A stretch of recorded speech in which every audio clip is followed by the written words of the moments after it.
NBC presents Frank Lovejoy in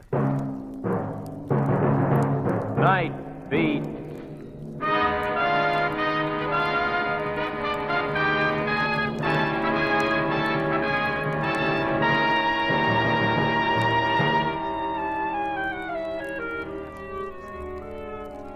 Hi, this is Randy Stone. I cover the night beat for the Chicago Star.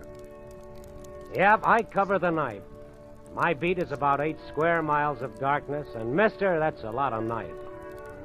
Every evening I start walking into it, and let it swirl around me and let it swallow me up. Part of me relaxes, part of me becomes tense and wary. Like a hunter coming back to the jungle, I feel at home, but I know that there's danger. For the night is filled with its own brand of people.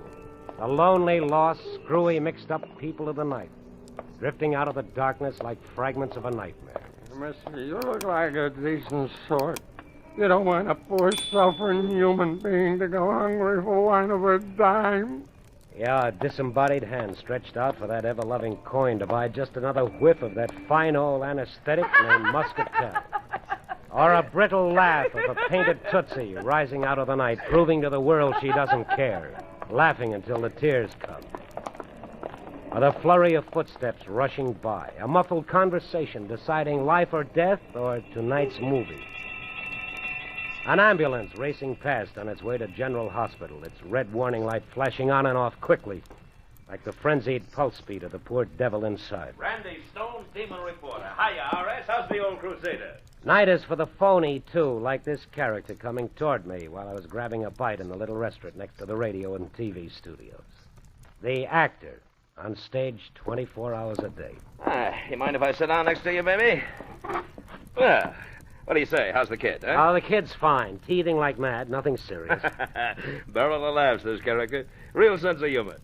You know, I love that column of yours, baby. With me, it's like a shot of Bensidry. Oh. The only lack I find in it is that I never see any mention of, guess whom? Whom? John Bruce, the world's greatest thespian.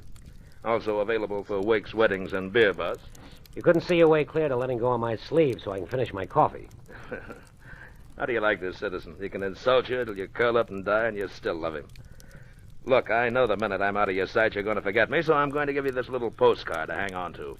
If your show can stand a boost, ask for the lad they call John Bruce.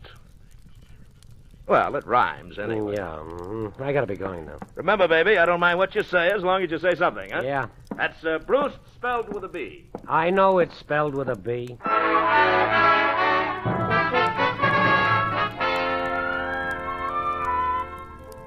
A great, big, beautiful hunk of zero. The sincere brown eyes continually shifting, sizing you up and figuring you out. The friendly smile so phony you look for the safety pins holding it in place. Ah, relax. It's a big night. You walk half a block and John Bruce is lost forever. Because there's always something waiting up ahead. I just turned down Grand Avenue. Oh, now there's one of the night's chilly little sounds for you. A burglar alarm shattering the quiet. I looked down the dark, empty street trying to figure out which store. And I saw a child come darting out of a doorway and began racing the other way. A child. Hey, stop! Stop! I tried racing after it, but there wasn't a chance. I went back to the store. It was a sporting goods place. One window smashed and blood splattered on the glass like the kid had used his naked fist to get to the display of guns and knives inside. After the cops came and I told them what I knew, I continued my wanderings. Down through the Lincoln Park district and up through Honky Tonk Road.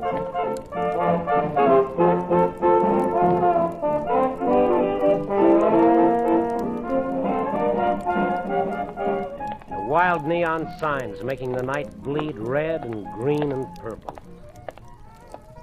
And then the little jazz combos beating their brains out.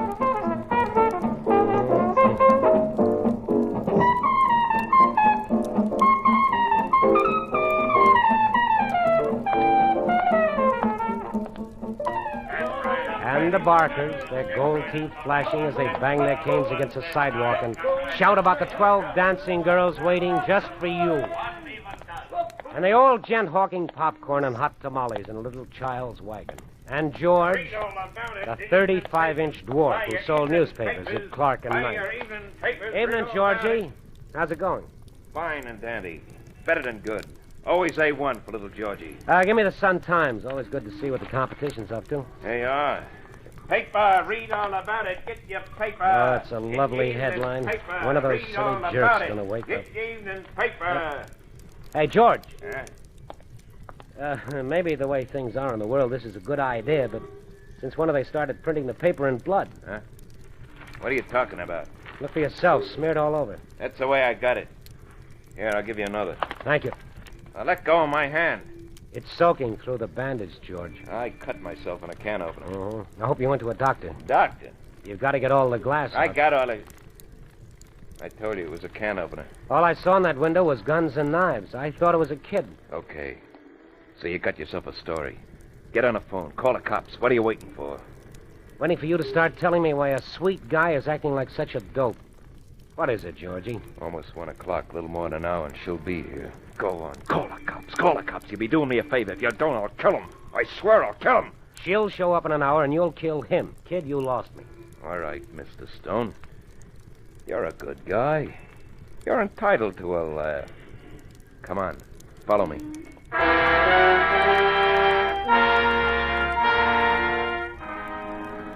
He dumped his papers onto the stand and started across the street.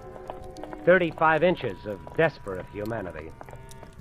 I followed him around back and down the stairs of an old tenement.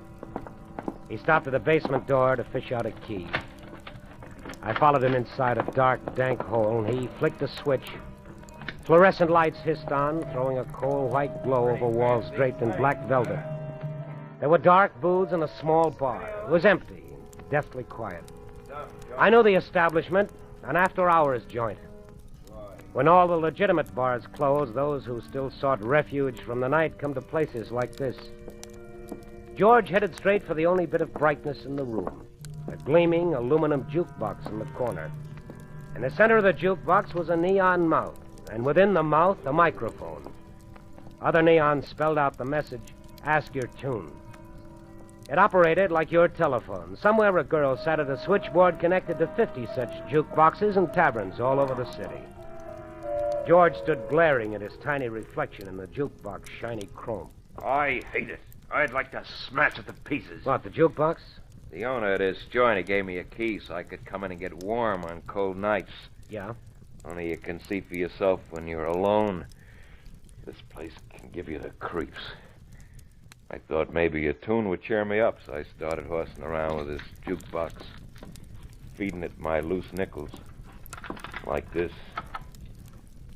And then heard talking to me. What tune would you like? It's me, Julie. Oh, hello, darling. Darling. I'm so excited. George, just 1 more hour. So help me, I've got goose pimples. Yeah. Me too, Julie. We'll do it just like we planned. I certainly can understand your feelings, and I admire you for them. Say, before the boss catches me spooning, I better play a record. Not a record, Julie. The record. The record, George.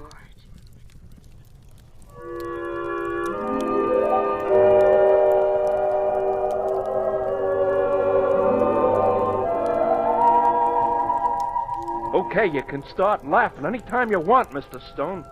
What's this all about, George? 10 seconds of conversation with every record. It started as a gag, me playing the big lover because she couldn't see she was talking to a dwarf. It's a big joke, huh?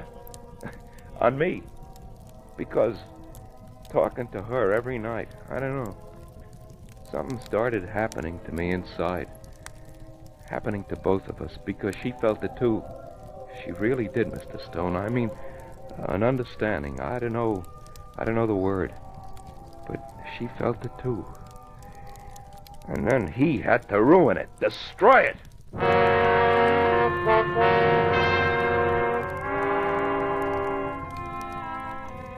Yes, it was soap opera at its sudsiest. The little dwarf and his love affair with Julie the jukebox girl. So help me, Georgie even invented an invalid wife. That was his reason why he and Julie could never meet except through the jukebox. But like all little melodramas taken from life, there was also a villain. One of the men who worked in this joint happened to overhear George spilling his heart out. And as a gag, when George wasn't around, he told Julie that the poor guy was dying to meet her in person, that they should get together at least once. And that's what's scheduled for 2 a.m., huh, this meeting? Yeah. It was Julie's idea. I mean, the way it's going to be. The record made her think of it. The record? Yeah, it's from Tchaikovsky. Is that what they call him? Uh-huh. Yeah. Well, he and his Baroness, some fancy lady, they had a friendship through letters, and they felt that they had to meet at least once. So one day they passed each other in carriages and nodded, without a word, and went on. Never saw each other again. Now, what's good enough for Tchaikovsky is good enough for Georgie and Julie, huh? Yeah. She'll be wearing a green hat and a sprig of violets. I'll be wearing a red flower. Well, you think she'll be a little surprised at what she's going to see, Mr. Stone? Isn't it a joke? Yeah, it's okay for you to laugh. Go on, laugh, Mr. Stone. Laugh! I turned. He was a big, paunchy, bald-headed gent, standing in the doorway, having himself a wonderful time. Rat, I'll kill you! I'll kill you! I'll kill you! I'll kill you! I'll kill you! It was right out of Mac's Senate, a barrel of laughs. George, the dwarf, charging right into the big guy, who merely lifted him up, shrugged his shoulder, and sent the little fellow flying across the room, crashing into a wall. What a character that little monkey is, huh? Did he tell you about his romance? So you're Cupid. That's me. I'm even willing to stake him to that rose for his lapel. Nothing's too good for Loverboy. What a line he's got. You gotta hear it to believe it. I'll get you! George!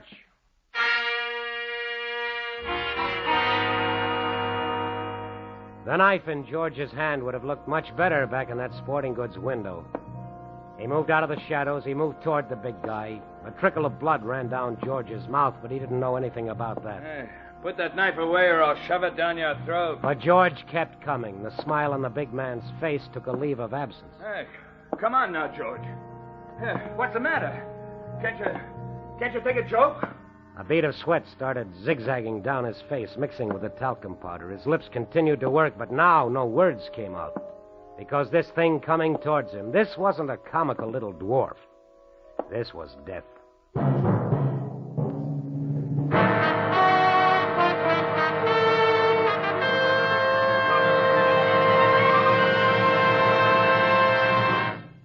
NBC is bringing you Night Beat, starring Frank Lovejoy as Randy Stone.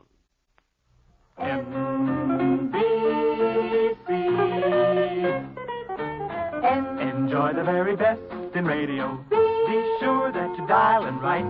Seems like the very best in radio. Morning, noon, and night is from this station.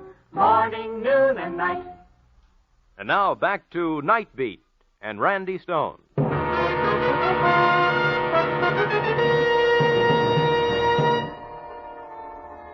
George the dwarf was passing in front of me on his way to the big guy who'd loused up his romance with Julie, the jukebox girl. The knife glinted in his hand, and he didn't even know that I was there. The only other person in all the world existed for him at that moment was a heavily perspiring fat man. Then as George came just a little closer, I lunged. Let me go! I twisted his arm back until the knife clattered to the floor, and I reached down for it as George tore loose and ran out of the door. How do you like that little character trying to knife me? I'm going to call the cops so fast. Wouldn't that be a little awkward, seeing how the joint here is slightly illegal? Huh? Well, one thing I'm going to do, I'm going to tell this Jane on the jukebox who she's dealing with. I'm going to tell her this crazy punk's liable. Mister, Huh? you even say howdy to that girl, and I might decide to find George and give him back this knife.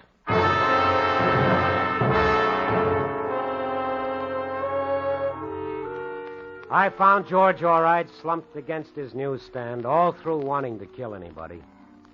I told him I'd see the cops, and maybe they'd say it was okay if George paid for all the damage to that sports store and behave himself from now on. That didn't make him feel much better, because it was getting awfully close to 2 o'clock and his meeting with Julie. I told him that I'd call Julie and inform her that he'd suddenly come down with a slight case of bubonic plague or something. I got the name of the company off the jukebox in the after-hours joint. The Acme Music Company. I found a phone booth, reached for a coin, and instead came up with a card that said, "If your show can stand a boost, ask for the lad they call John Brewst." And John's beautiful, phony face smiling up at me. All of a sudden, I was looking for the phone number at the bottom of the card, and then I began dialing like mad. That's got to be her. Which one? Coming down the street. The green hat, the sprig of violets. Yep. Wow. This is going to be a distinct pleasure, baby. Oh, just remember what you're supposed to do, baby. You walk past, you nod, and you keep walking. What's the mystery all about? You can level with Brucey, boy. $10, no questions asked. That was the agreement. Well, can I at least mumble some quote about... You open your mouth for anything but breathing. Okay. She's almost reached the corner. Move. I stepped back to the paper stand where George was waiting. Together we watched Julie and John Brewst approach each other. Mr. Tchaikovsky never had it so good. She was really something out of body beautiful. As the two approached, George's hand unconsciously fastened on my arm. Now Julie and John were passing each other, their eyes meeting. George's hand began to tighten. Julie. Oh, how beautiful. How beautiful. Julie nodded to John Brewst, and out of the corner of my eye, I saw little George nod in return. For one sickening moment, I thought Brewst was going to open his mouth and go into a monologue, but somehow he controlled himself. They passed each other and went on. I looked down at George. His eyes were shining. It was me. What I said to her, pouring out my heart, that brought her here tonight. Sure it did. Yeah. But why couldn't it really have been me? Why couldn't it have been me, Mr. Stone?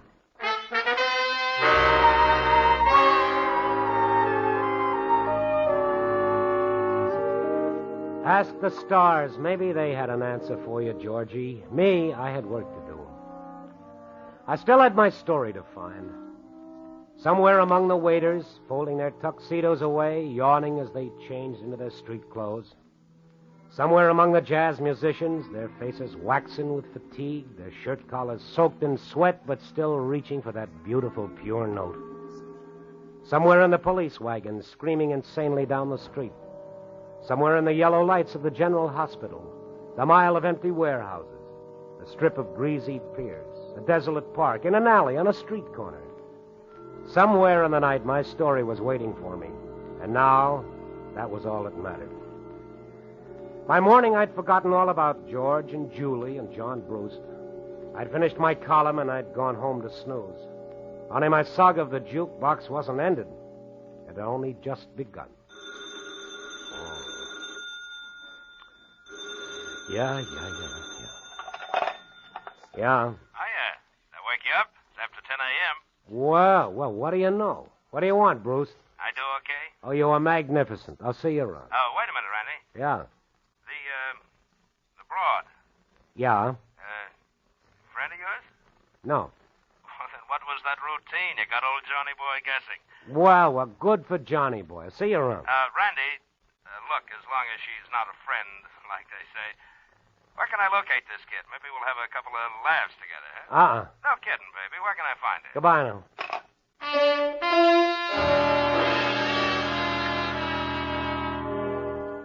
Yeah, when you're in my racket, when you deal with these characters on the night beat, brother, you've got to be prepared for the totally unexpected. Johnny Boy had fallen for the lady of the jukebox like a ton of bricks. Of course, he couldn't come right out and say it plain and simple. He had to ham it right up to the hilt. But I knew the score. And from then on, he haunted me night and day. Ah, come on, Randy. Who is she? Where can I find her? Give the girl a break, huh? He'd corner me on the street, at the newspaper, at my home. Who is she, Randy? Come on, be a pal. What's wrong with me looking her up and giving her a little attention? Day after day after day. Where can I find her, Randy? What's the big mystery?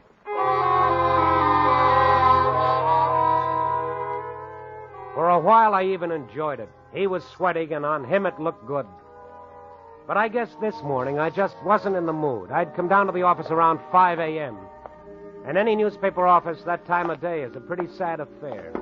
Cleaning women sloshing their way up and down the aisle, the gray, listless dawn flat against the windows, the empty desks, and me with one of those real sour little tales to write about a bum they'd found behind some garbage cans on Skid Row. A bum with a Distinguished Service Cross pinned to the pocket of his filthy shirt.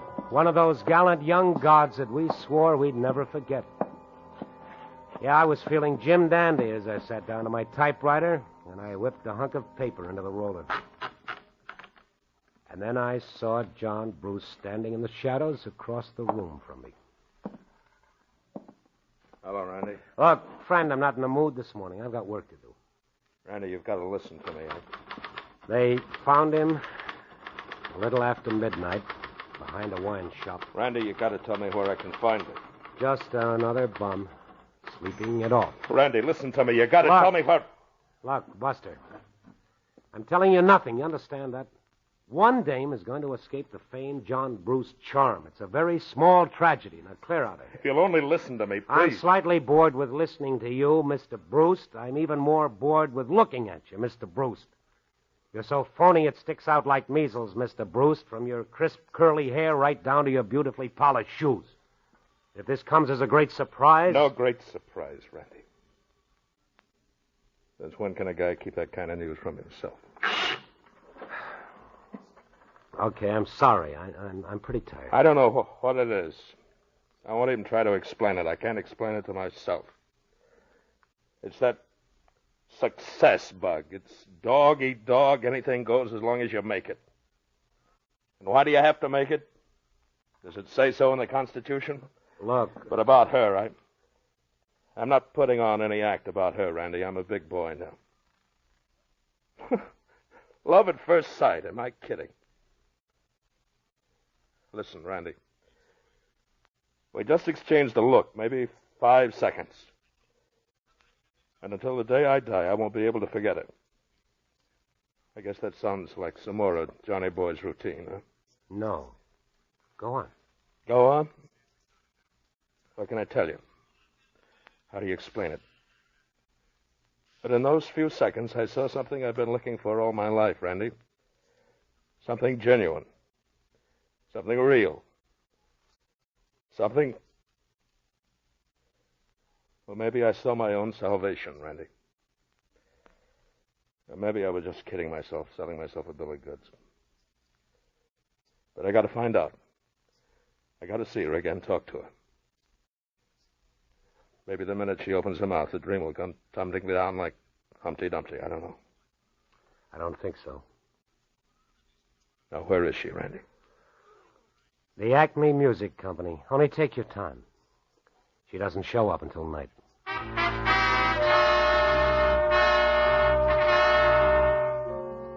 I don't know why I did it. Maybe it was something I saw in John Bruce's eyes that made me feel if I didn't tell him, well, it would have been a bum deal for Julie. I wanted to reach George right away, try to explain what I'd done, but I didn't know where to look for him except at his newsstand. In my world of the night, all you ever know about anyone is where they are right now. I didn't sleep much that day. Making George understand wasn't going to be any cinch. But he had to know that this had been a sick thing that could only hurt him in the end. That night, I hurried right onto his newsstand, only he wasn't around. I started worrying, and on a hunch, I went across the street to the after-hours joint. The door was ajar. I went in. He was there, squatting in front of the jukebox, listening to his song again. His back was to me.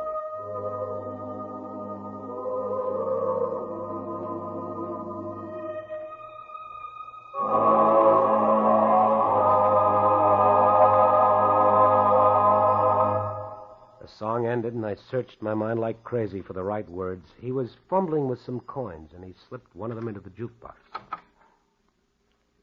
Like it, darling? Oh, you know I do. Every time I hear it, I see you again. So beautiful. You're pretty beautiful yourself, mister. Julie, it's wonderful to hear you say that.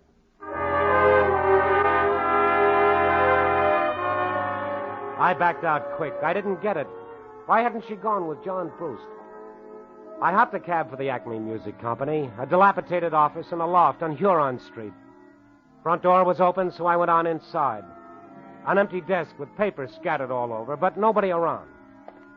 I went into a dark hallway marked No Admittance. Ahead of me was a lighted glass door with the word Studio painted on it. I started for it when someone came running up behind me. Hey, you, can't you read the sign? No admittance. I thought that was very clear. Well, there wasn't anybody at the desk. You're telling me something I don't know? Quitting without a minute's notice. That's a fine thing, huh? Mister... But wait, that's Sally. She'll want a reference someday. I'll give her a reference, all right. Now, come on. Sally, is she the one who quit? Without a minute's notice. A jerk comes popping in. I was working in back. Next thing you know, she's waltzing out of here with him. But that's okay. Someday she'll want a reference. Sally is a dark-haired girl, beautifully built. So she's beautifully built. Big deal. Come on, mister. I got 50 things to do. Then that would be Julie working in the studio up ahead. So? Well, do you mind if I peek in through the door, and then I'll go? If you want to peek, all right, peek. With Julie, I'm not worried about her running off. With Julie, I'm safe.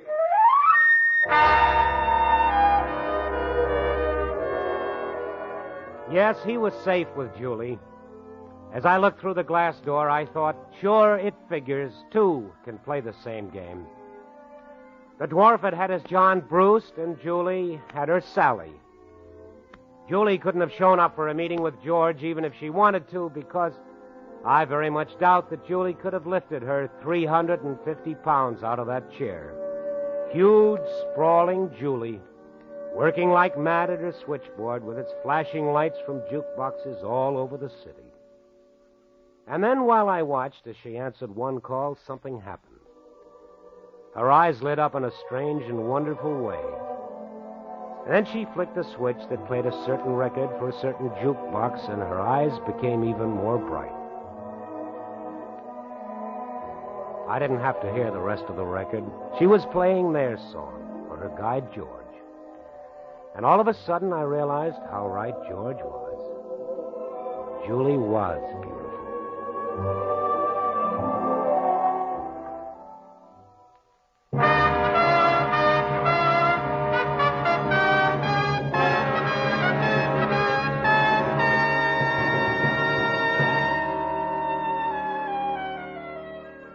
Yeah, that's how it is when you walk the night beat. You always know that if you walk far enough and long enough, and if you keep your eyes open and you listen very carefully, sooner or later in the darkness, you'll find the city's heart. Yeah. Copy, boy.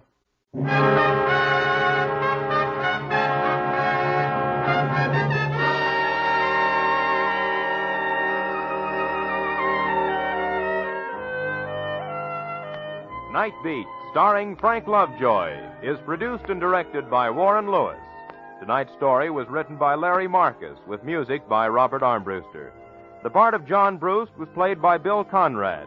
Jeff Corey was George. Others in tonight's cast were Betty Lou Gerson, Ray Hartman, and Eddie Fields. Frank Lovejoy can currently be seen co-starring with Joan Crawford and Robert Young in Warner Brothers' Goodbye, My Fancy.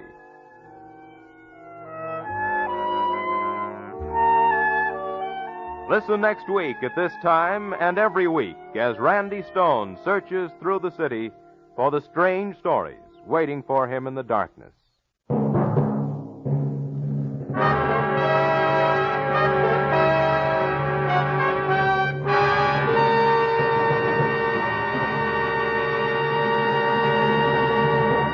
Night Beat came to you from Hollywood.